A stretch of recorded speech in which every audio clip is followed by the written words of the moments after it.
पितृपक्ष के 16 दिनों में से किसी भी एक दिन अपने पितृ की तस्वीर पर चढ़ा देना ये छोटी सी चीज जन्मों जन्म का पितृदोष होगा और जो मांगोगे वह इच्छा पितृ पूरी करेंगे। पितृपक्ष हमारे हिंदू सनातन धर्म का यूँ कहा जाए कि एक विशेष त्योहार है, क्योंकि पितृपक्ष में हमारे जो पितृ होते हैं वह अपने लोक से धरती पर आते हैं अपने परिवार का पालन पोषण करने के लिए, परिवार को आशीर्वाद देने के लिए।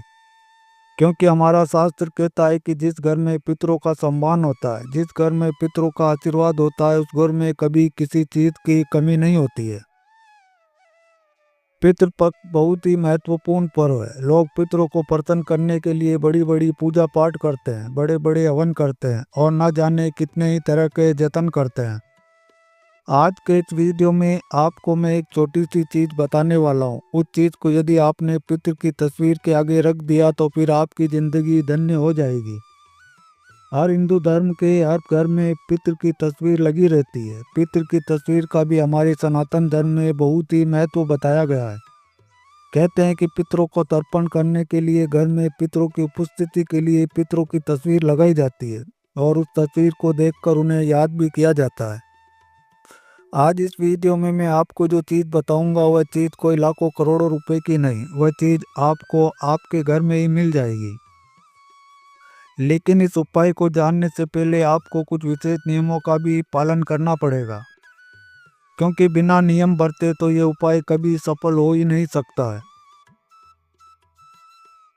इसलिए इस 7 पक्ष के कुछ विशेष नियम और कुछ विशेष सावधानियां भी जानना आप लोगों के लिए बहुत ही जरूरी होगी। तो दोस्तों, वीडियो की तरफ बढ़ने से पहले आप सभी से छोटी सी रिक्वेस्ट है कि वीडियो को लाइक कर दे और कमेंट बॉक्स में ओम पितृ देवता नम अवश्य ही लिख देना। पितरों को जल भोग तर्पण का विधान है, परंतु कुछ गुप्त चीजें ऐसी भी है जिन्हें बहुत ही कम लोग जानते हैं। अक्सर कुछ लोगों को पता होता है लेकिन वह इस बात पे विश्वास नहीं रखते हैं। कुछ चीजें हैं जिन्हें पितरों की तस्वीर या फिर भोग के पीछे रखा जाता है। इनका उद्देश्य केवल दिखावा नहीं बल्कि आत्मिक संपर्क बनाना होता है। कई बार पितर हमारे सपने में आते हैं, हमसे कुछ कहना चाहते हैं, लेकिन कई बार वे कह नहीं पाते हैं। अक्सर कई बार आधी रात में हमारी नींद भी टूट जाती है। कई बार हमें ऐसा लगता है कि कुछ चीज़ है जो हमसे कुछ कहना चाह रही है लेकिन कह नहीं पा रही है। तो ये संकेत हमारे पितरों के होते हैं। और हमारे कुछ पितर ऐसे भी होते हैं जिनके बारे में हमें पता ही नहीं रहता है। जैसे मान लीजिए कि आपके दादाजी के दादाजी कोई पितर होंगे या फिर ऐसे पूर्वज जिनके बारे में हमें पता नहीं है, तो वह भी हमारे पितरों की गिनती में ही आते हैं। वह भी हमारे पितृ समान ही महत्व रखते हैं। इसलिए दोस्तों, कई बार ऐसा होता है कि कुछ घर में सारे पितरों की तस्वीर नहीं होती है। तो आज मैं आपको जो चीज़ बताऊंगा, अगर उस चीज़ को आपने कर लिया तो आपके जन्मों जन्मांतर के पितरों को शांति मिलेगी। और कहते हैं कि अगर पितरों को शांति मिल जाती है तो फिर घर में कभी भी गरीबी, कंगाली, बर्बादी और लड़ाई झगड़े नहीं होते हैं। तो दोस्तों, आज जो विषय है वह विषय आपको अंत तक देखना होगा, क्योंकि इसमें भलाई किसी और की नहीं, भलाई सिर्फ और सिर्फ आपकी है। गाय को रोटी देना, कुत्ते को रोटी खिलाना, पीपल में जल अर्पण करना, ये सब उपाय तो आपको कई लोगों ने बता दिए होंगे और इन सब उपायों के बारे में आप आसानी से जानते भी होंगे। लेकिन जो चमत्कारी और सिद्ध चीज मैं आपको बताने वाला हूँ वह चीज आप आज ही जाकर ले आइएगा। प्राचीन काल से ऋषि मुनियों के समय से काले तिल को बहुत ही शुभ माना गया है। काला तिल शनि देव से संबंध रखता है, लेकिन काला तिल सबसे ज्यादा पितृ के तर्पण से संबंध रखता है। काले तिल को प्राचीन काल से ही पितृ तर्पण का सबसे बड़ा साधन माना गया है। और गुप्त रूप से जब किसी तस्वीर या पितरों के प्रतीक के पीछे थोड़े से काले तिल रखे जाते हैं तो इसका संकेत होता है कि तिल आत्मा की शांति का माध्यम है। अक्सर आप जब भी शिवलिंग पर जाते होंगे तब भगवान शिव को काले तिल अर्पित करते होंगे। तो आपको पता है कि काला तिल अर्पित करने से हमारे पितरों को शांति मिलती है। काले तिल का प्रयोग कई सारी पूजाओं में होता है। शनि देव को भी काले तिल चढ़ाए जाते हैं। तो मैं आपको बताता हूँ कि काला तिल क्या करता है कि ये आत्मा की शांति प्रदान करवाता है। तिल से निकलने वाली सूक्ष्म ऊर्जाएं पितरों को सीधा आकर्षित करती है। और हमारे शास्त्रों में तो ये भी कहा गया है कि तेलानाथ परमदान नास्ति पितृ पूजनम, अर्थात अगर कोई इंसान पितृ की पूजा नहीं करता है, किसी इंसान को अपने घर परिवार के किसी पितरों की तिथि याद नहीं है कि वह किस दिन स्वर्गवासी हुए थे, किस दिन उन्होंने इस दुनिया को छोड़ा था, तो कई बार कि हमारे जो पितृ होते हैं वह कई पुराने पुराने होते हैं। अगर कोई इंसान हमारे घर में मृत्यु लोक को चला जाता है, यानी उसकी मृत्यु हो जाती है, तो वह आगे चलकर हमारा पितृ कहलाएगा। तो देखिए, ये तिल पितरों और वंशजों के बीच आदर्श सेतु बनाता है, इसलिए इसे तस्वीर के पीछे छुपाकर रखा जाता है ताकि बाहरी लोग ना देखें। क्योंकि ये निजी संवाद का माध्यम है, कई लोग पितरों की शांति के लिए गया जी जाते हैं, हरिद्वार जाते हैं, उज्जैन जाते हैं, बनारस जाते हैं। और कई सारे लोग आज के समय में पितृदोष के कारण परेशान हो रहे हैं। किसी के विवाह में दिक्कतें आ रही है, किसी को संतान सुख नहीं मिल रहा, किसी के ऊपर बहुत ही ज्यादा कर्ज बढ़ गया है, तो कोई नौकरी के लिए दर दर की ठोकर खा रहा है, किसी का वंश नहीं बढ़ रहा है और वंश पूरी तरह से बिगड़ गया है। हर वक्त छोटी छोटी चीजों के लिए घर में लड़ाई झगड़े हो रहे हैं, कोई एक दूसरे से प्यार से बात भी नहीं करता है, मान सम्मान नहीं करता। हमारे इस शास्त्र में सिर्फ एक ही नहीं बल्कि कई ऐसी सारी चीजें बताई गई जो पितृदेव से संबंध रखती है और पितरों की तस्वीर के पीछे छुपाई जाती है, तस्वीर के आगे रखी जाती है, भोग में अर्पित की जाती है। पितृपक्ष के 16 दिनों में जो हमारे पितृ होते हैं, जिस तिथि को उनका देहांत होता है वह तिथि पितृपक्ष की तिथि में आती है। तो उस दिन हम उन्हें याद करते हैं, उनके नाम का खाना निकालते हैं, उन्हें भोग लगाते हैं और उनका तर्पण भी करते हैं। उनका आशीर्वाद पाने के लिए कहते हैं कि पितृ की तस्वीर के पीछे हमें एक छोटा सा जल का पात्र भी रखना चाहिए। इसके पीछे का कारण क्या है ये मैं आपको बताता हूँ। आप देखिए कि बहुत से लोग सामने दीपक और भोग रखते हैं, पर गुप्त रूप से पीछे एक तांबा का मिट्टी का छोटा सा जल पात्र रखने की परंपरा है। जल पितरों के लिए आत्मिक पथ का ईंधन है, क्योंकि जल के बिना इस जीवन में कुछ भी संभव नहीं है। जल के बिना ना भोजन होता है और जल के बिना ना भोजन होता है और जल के बिना ना जीवन होता है। जल को आत्माओं का आहार कहा गया, क्योंकि अगर हम कोई भी पूजा करते हैं, अगर हम किसी देवी देवताओं को भोग लगा रहे हैं, पितृ को भोग लगा रहे हैं, किसी भी चीज को भोग लगा रहे हैं, तो देखिए जल का होना बहुत ही जरूरी है। क्योंकि बिना जल के कोई भी भोग पूर्ण नहीं होता है, क्योंकि जल की तरंगे पितरों को सहजता से यहाँ आने का मार्ग देती है। क्योंकि कहते हैं कि पितृ भी धरती लोक पर तभी आते हैं जब उनके वंशज उन्हें याद करते हैं, उन्हें बुलाते हैं, तभी यमलोक से पितृदेव को धरती लोक पर भेजा जाता है। कहते हैं कि जिस घर में पितरों का सम्मान नहीं होता, हर वक्त पितरों को गालियां दी जाती है, हर वक्त पितरों का अपमान किया जाता है, कि कोई भी पितरों को कुछ कह रहा है तो उस घर पर पितृदोष तो होगा ही होगा, लेकिन उस घर को बर्बाद होने में ज़्यादा समय नहीं लगेगा। कई सारे लोगों की आदत होती है कि जब घर में कई बार लड़ाई झगड़े होते हैं, घर में कई बार छोटी छोटी तो जब बात होती है, तब क्या करते हैं कि पुराने लोगों को याद किया जाता है, उन्हें अपशब्द बोले जाते हैं। अरे ये तो इस दुनिया से चले गए, इनकी वजह से आज मेरे घर में ये हो रहा है, आज मेरे घर में वो हो रहा है। जाने वाले चले जाते हैं, लेकिन पीछे बेवजह के लड़ाई झगड़े और कलह छोड़कर चले जाते हैं। इस तरह की बातें होती है। लोग छोटी छोटी गलतियों के लिए अपने पितरों को दोष देने लग जाते हैं, लेकिन वे ये चीज नहीं समझते हैं कि अगर वो तुमसे प्रसन्न होंगे, तुम उनका सम्मान करोगे, उनको भोग लगाओगे, तुम उनकी पूजा पाठ तर्पण करोगे, तो उनका आशीर्वाद तो तुम्हें वैसे ही मिल जाएगा। लेकिन अगर तुम उनका अपमान करोगे तो देखिए, पितृदोष जो है वो साधारण दोष नहीं है। एक बार शनि दोष को ठीक किया जा सकता है, ग्रह दोष को ठीक किया जा सकता है, काल सर्प दोष को भी ठीक किया जा सकता है, लेकिन पितृ दोष जो होता है ये सिर्फ एक दोष नहीं है, इसका सीधा सा माध्यम ये है कि हमारे पितृ हमसे नाराज हैं और पितृ को प्रसन्न करने के लिए हमें कई तरह के जतन करने पड़ते हैं। कई लोगों को ऐसा लगता है कि अरे वो तो हमारे पितृदेव है, हमारे पिता समान है, वह तो हमसे जल्दी ही मान जाएंगे। अगर हमसे नाराज होंगे तो उनका आशीर्वाद हमें मिल जाएगा। लेकिन देखिए, किसी इंसान को अगर आप बार बार तकलीफ देंगे, किसी इंसान को बार बार ठेस पहुंचाएंगे, जबकि वह इंसान इस दुनिया में है ही नहीं, तो उस इंसान को कितना बुरा लगेगा। हमेशा ध्यान रखिएगा कि जो इंसान इस दुनिया में नहीं है, कम से कम उसके लिए तो आपके बुरे और अपशब्द नहीं बोलना चाहिए। गुप्त मान्यता है कि जब पितृ का तर्पण किया जाता है, श्राद्ध किया जाता है, पितृ को भोग लगाते हैं, उसमें दो चीज सबसे आगे और प्रथम रखी जाती है, वह है चावल और गुड़। चावल शांति और पवित्रता का प्रतीक होता है। कोई भी पूजा हो, कोई भी भोग हो, उसमें भात अवश्य ही बनाया जाता है। क्यों?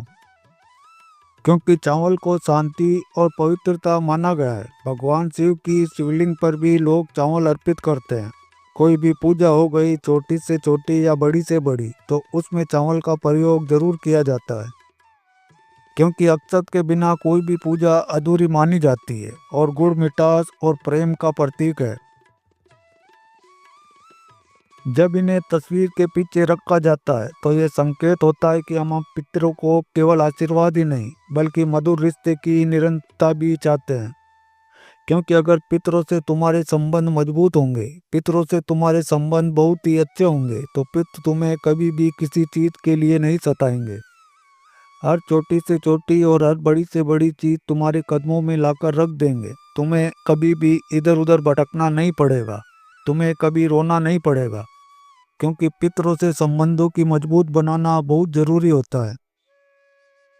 क्योंकि उनके आशीर्वाद के बिना इंसान कुछ भी नहीं है। कई लोग कुल देवी देवताओं और पितृ देवताओं को एक समान मानते हैं, लेकिन देखिए, पितृ देवता अलग होते हैं और कुल देवी देवता अलग होते हैं। पितृ देवता कौन होते हैं? जो इस दुनिया में नहीं है, जो यमलोक में पधार गए हैं, हमसे बिछड़ गए हैं, हमसे हमेशा हमेशा के लिए दूर हो गए हैं, उन लोगों को पितृदेव कहा जाता है। और कुल देवी देवता कौन होते हैं? कि हमारे जो पुराने लोग थे, हमारे जो बड़े बुजुर्ग थे, दादाजी के पिताजी या फिर दादाजी के दादाजी, या ऐसे पवित्र और पूर्वज लोग जो हम हमारे जन्म होने से पहले ही किन देवी देवताओं की पूजा करते आ रहे हैं, तो वे जानते हैं कि हमारे कुल देवी या हमारे कुल देवता कौन है। कुछ लोगों को कुल देवता बेरुजी होते हैं, कुछ लोगों के कुल देवता माताजी होती है। तो देखिए, पितृ देवता और कुल देवता में भी बहुत फर्क है। क्योंकि कुल देवी देवता तो आज भी इस धरती पर विराजमान है, जो हमारे घर की रक्षा करते हैं और हमारे घर में हमेशा निवास करते हैं। अक्सर आप भी अपने घर में अपने किसी कुल देवी देवताओं की तस्वीर लगाकर रखते ही होंगे। बहुत सारे घरों में अक्सर देखा गया है कि लोग कुल देवी देवताओं की तस्वीर रखते हैं, पितृ की तस्वीर रखते हैं। लेकिन ये सवाल कई सारे लोगों के मन में आता भी होगा कि पितृदेव और कुल देव समान है, लेकिन ये दोनों अलग अलग है। क्योंकि पितृदेव तो दुनिया में नहीं है, लेकिन उनका एक अंश हमारे साथ आज भी मौजूद है और हमें यह एहसास दिलाता है कि पितृ हमसे नाराज हैं या फिर पितृ हमसे प्रसन्न है। और कुल देवी देवता तो अलग चीज है। पितृपक्ष केवल पूजा पाठ का पर्व नहीं है। पितृपक्ष केवल पितरों की शांति दिलाने का पर्व नहीं है, बल्कि हमारे और हमारे पूर्वजों के बीच संवाद का माध्यम है। पितृपक्ष में कई सारे पितृ अपने वंशज में सपने भी देते हैं, अपने वंशज को संकेत भी देते हैं। तस्वीर या भोग के पीछे रखे गए तेल, धूप, जल, गुड़, चावल, लौंग और सफेद फूल, ये सब दिखावे के लिए नहीं बल्कि आत्मिक पुल बनाने के लिए होते हैं। जब हम इन गुप्त वस्तुओं को श्रद्धा से रखते हैं तो हमारे और पितरों के बीच एक आत्मिक बंधन दृढ़ होता है और यह बंधन हमारे जीवन में शांति और समृद्धि की सुरक्षा लाता है। पितरों को गुप्त चीज चढ़ाने का रहस्य क्यों है? प्रश्न उठता है कि ये चीजें खुले में क्यों नहीं रखनी चाहिए। कारण यह है कि पितृ पूजा प्रदर्शन के लिए नहीं होती है। जब कोई वस्तु तस्वीर के पीछे रखी जाती है तो उसमें ना दिखावा होता है ना अहंकार होता है। उसमें सिर्फ आत्मिक सुकून और आध्यात्मिक प्रेम होता है। ये पूरी तरह से आत्मिक और गुप्त भक्ति है। इसे लोगों को नहीं दिखाना चाहिए। कई सारे लोग क्या करते हैं कि पितरों के नाम पर बड़े बड़े पूजा पाठ के आयोजन करवाते हैं, कथाओं का आयोजन करवाते हैं। पितृ कभी भी दिखावे के प्रसन्न नहीं होते। पितृ प्रसन्न होंगे तुम्हारे मन के द्वारा किए गए पापों की माफी मांगने से। पितरों को कभी भी हमें नीचा दिखाने का प्रयास नहीं करना चाहिए। पितरों को हमेशा सबसे ऊपर रखना चाहिए। और आप सभी को बता देते हैं कि पितरों का आत्मिक संबंध कैसे है। जब कोई वंशज श्रद्धा से किसी वस्तु को पितरों को अर्पित करता है तो उस वस्तु से निकलने वाली तरंगे सूक्ष्म लोक तक जाती है और पितृपक्ष के समय आत्माओं का मार्ग खुला होता है। आत्माएं धरती पर आती है और धरती से वापस जाती है, इसलिए वे इन तरंगों को तुरंत ग्रहण करते हैं। और तस्वीर के पीछे छुपाकर वस्तु रखने का अर्थ ये है कि यह अर्पण दिखावे के लिए नहीं बल्कि गहराई से आत्मिक संवाद के लिए है। पितृभोग के पीछे सफेद फूल भी रखना बहुत ही ज्यादा महत्व रखता है। अक्सर लोग पितरों को माला पहनाते हैं, पितरों को कंठी पहनाते हैं, पर एक गुप्त रीति है कि भोग की थाली के पीछे या तस्वीर के पीछे सफेद फूल छुपाकर हमेशा रखना चाहिए। सफेद फूल शांति और मोक्ष का प्रतीक है। ये संकेत है कि हम पितरों की आत्मा को परम धाम की ओर अग्रसर देखना चाहते हैं। हम नहीं चाहते कि हमारे पितरों की आत्मा इधर उधर भटकती रहे। हम नहीं चाहते कि पितरों की आत्मा को कष्ट हो, पितरों की आत्मा को तकलीफ हो। हर इंसान क्या चाहता है कि पितरों को जल्द से जल्द मोक्ष की प्राप्ति हो, आत्मा को परम धाम की ओर अग्रसर दिलवाएं, ताकि हमारा जो भी कर्ज है पितरों पर वह पूरा हो जाए। कई बार इंसान के ऊपर पितरों का कर्ज भी होता है और जब वंशज उन कर्ज का जल्दी से जल्दी पुण्य नहीं करता है तो फिर वह कर्ज बढ़ता चला जाता है। पितृ और अग्नि का रहस्य भी बहुत ही महत्वपूर्ण बताया गया है। कुछ परंपराओं में पितरों के दीपक के पीछे 1 या 2 लौंग रखी जाती है और लौंग में सुगंधी शक्ति होती है। ये शक्ति दर से आत्माओं को आकर्षित करती है, क्योंकि आत्माएं कभी दिखाई नहीं देती, वह अदृश्य होती है। और पितृपक्ष में तो पितरों की आत्मा ही हमारे घर के आसपास घूमती है या हमारे घर में घूमती है, छत पे घूमती है, किसी रूम में घूमती है। जब दीपक के पीछे लौंग रखी जाती है तो लौंग की कंपन आत्मिक लोक तक पहुंचती है। और साथ ही बता देते हैं कि पितृ के पीछे हमें हरी धूप यानी कि हरी घास रखने की भी मान्यता बताई गई है। आपने देखा होगा किसी श्राद्ध या तर्पण में धूप घास का प्रयोग होता है। ये घास गणेश पूजन में भी अनिवार्य है, परंतु ये गुप्त परंपरा है कि पितरों के भोग की थाली के पीछे 1-2 धूप की डंडियां रख दी जाती है। क्यों? क्योंकि धूप का अर्थ है अमरता और निरंतरता। धूप हमेशा बढ़ती रहती है। जिस घर में धूप से पितरों को याद किया जाता है वह वंश की जड़ कभी सूखती नहीं। बहुत गहरी बात है कि अक्सर वंशों के बीच में लड़ाई झगड़े कलेश होते हैं। तो ध्यान रखिएगा कि जिस घर में धूप से पितरों को याद किया जाता है वह वंश की जड़ कभी सूखती नहीं है, क्योंकि धूप का हरा रंग पितरों को ये संकेत देता है और ये संदेश देता है कि उनकी वंशज पीढ़ी अभी भी जीवित है और प्रगतिशील है। तो दोस्तों, आज की इस वीडियो में हम आपके लिए जो उपाय लेकर आए थे वह उपाय कोई साधारण नहीं थे। उन उपायों को आपको सच्चे मन से और सच्ची श्रद्धा से करना है।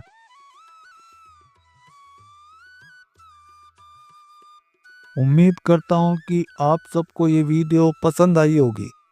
अब आप सभी इस छोटी सी वीडियो को लाइक कर दें और कमेंट बॉक्स में ओम पितृ देवता नाम अवश्य ही लिख दीजिएगा। और अगर आपने अभी तक हमारे चैनल को सब्सक्राइब नहीं किया है तो आप सभी हमारे चैनल को सब्सक्राइब करके हमसे जुड़ जाइएगा वीडियो के अंत तक बने रहने के लिए। आप सबका बहुत बहुत धन्यवाद। Thanks for watching all friend.